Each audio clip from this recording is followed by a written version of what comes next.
Welcome back, everybody, to another anime review for you. This is Jim Jam, one half of the Is It Isekai podcast, where we have new episodes most of the time on Tuesdays. We'll catch back up at some point.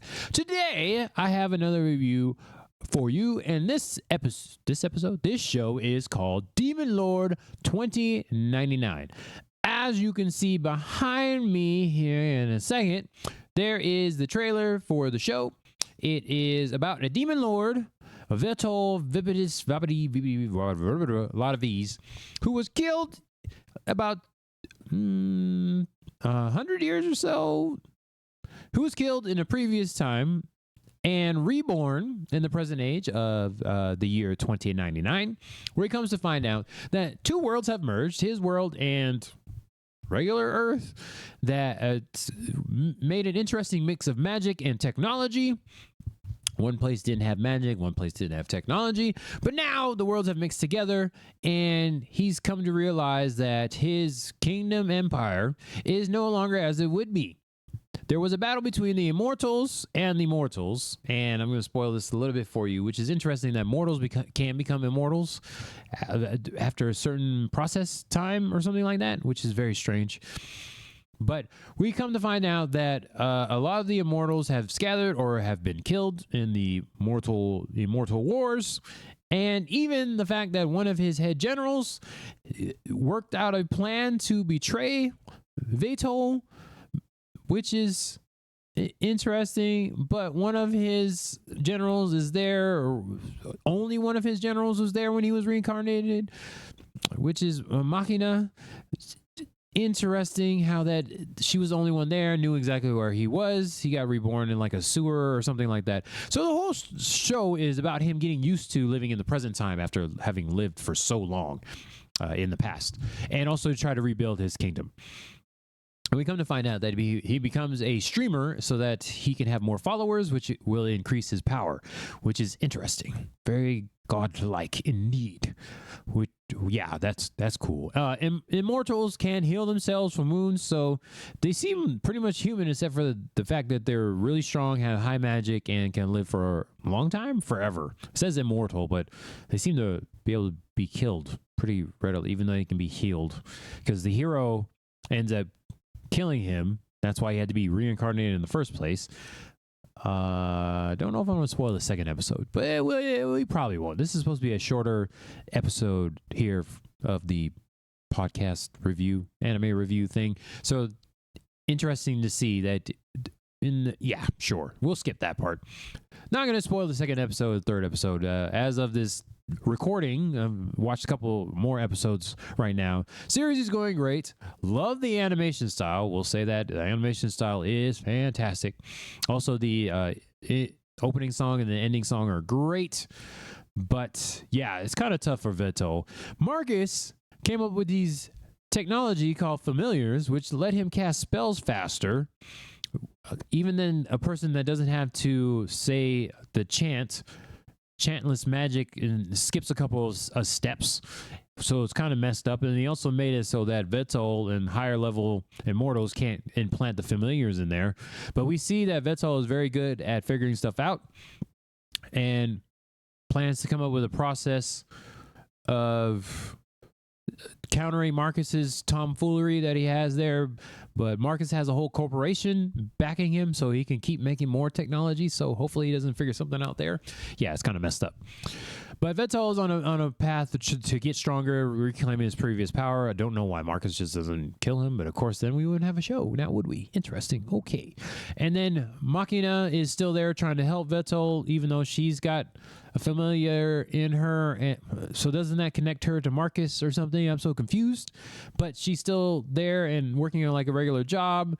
And Vetol's trying to become a streamer because that helps him get more power that way. I'm interested to see what all generals are still alive, what immortals are there running around and hiding, just acting like regular humans, even though they live forever. I don't know how they when you're supposed to be like dead looking. I don't know if the mortals are getting hunted, but it doesn't seem like Machina is hiding her immortality. So I'm very confused by that. And I feel like Marcus, being in the same city, would know that she's there supporting Vetol, but whatever. And then Vetol's becoming a streamer, which is on the internet. I don't understand that part. But the storyline of the show is great. It's good to see that Vital still has some of his powers left, even though he not a lot of people know of him anymore. But he is the Demon Lord, so they got that part down. Will he get like a regular job at some point? Will he figure out the familiar and be able to destroy it and counteract Marcus? We have to assume so, considering the show is still going on. He's still alive and still doing all kinds of craziness. But the streaming thing was an interesting twist. And then also the fact that he can just like figure it out pretty quickly, even though it starts off slow for him, but he figures out how to get the streamer rolling. And you can see there he's got a little backup from our mortal hacker. She's there helping him. It's pretty cool. Vital Vevlet Vesfalt. Me. So good. Okay. I love the little twist here. Okay, let's do some actual reviewing here and just not ruminate on the show or fantasize about the show. Whatever we're doing. The show is great because it's not, I don't know if I said it on the podcast or something before. I was like, oh, can we get a Demon Lord fantasy type thing in the present time? Which exactly what happened. Look, you ask and ye shall receive. So we got a Demon Lord in present time, which is really, really cool. Or even more in the present time because it's 2099. But then they got the mix of the two worlds together. So it's like, what is actually going on here? A lot of poverty in this main city, but whatever.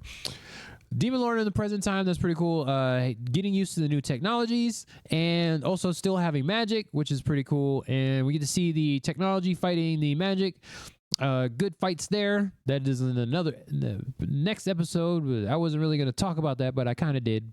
Yeah, all right, sure. It's great to see. I like the little change up that we got going on. As I said, the opening and ending, it was just fantastic. And it was also funny that Vital can't do a regular job because like I've been leading armies and slaughtering people. How does that transfer to modern day stuff? It's like doesn't really. So let me become a streamer. As is, makes perfect sense. Of course. That's what you do. If you can't do a regular job, 9 to 5, we just go be a streamer. It's great. Okay, that is all for now. I'll keep it a little bit shorter. I don't want to spoil any other episodes here. Not a whole lot going on in the first season, but I like the mix of the Demon Lord in present times, having to get like a regular job and get used to regular society. And then also the fact that he has a huge handicap because he can't use the familiar, which is like commonplace for everybody to connect to the internet. It's great. I'm looking forward to the rest of the season. I don't know how season 2 is going to work out, especially if he beats Marcus. It's like, what else is next? But I'm sure something else will probably pop up if we have another season. So very much looking for the rest of the season. Don't know how about season 2. We'll see about halfway through this season if season 2 is a thing. Yeah, not super hyped for it. So I'll give it like a 8 out of, that's half. 8 out of 12. 8 out of 10. Sonic Booms or something, whatever. His sword, whatever his sword name is, evil sword thing. Yeah, we'll give 8 out of 10 evil sword names or whatever it is.